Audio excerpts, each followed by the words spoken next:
బ్రేకింగ్లో చూస్తున్నాం. ఈ నెల 29 నుంచి తెలంగాణ అసెంబ్లీ సమావేశాలు ప్రారంభమవుతాయి.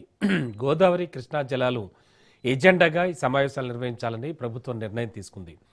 కేంద్రం దగ్గర పెండింగ్లో ఉన్న అంశాలపై అసెంబ్లీలో ప్రధానంగా చర్చ జరగనుంది.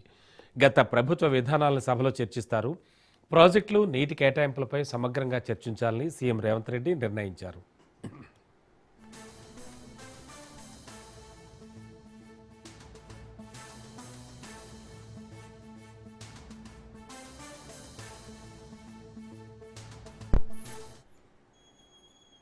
సోమవారం సాయంత్రం కమాండ్ కంట్రోల్ సెంటర్లో మంత్రులతో సీఎం రేవంత్ సమావేశమయ్యారు.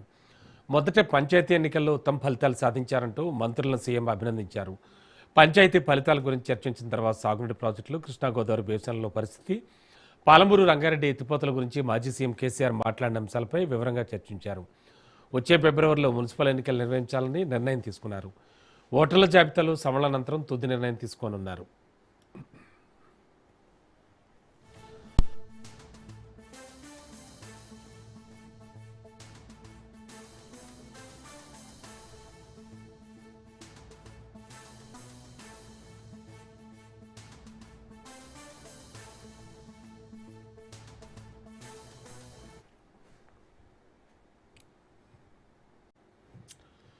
గ్రేటర్ హైదరాబాద్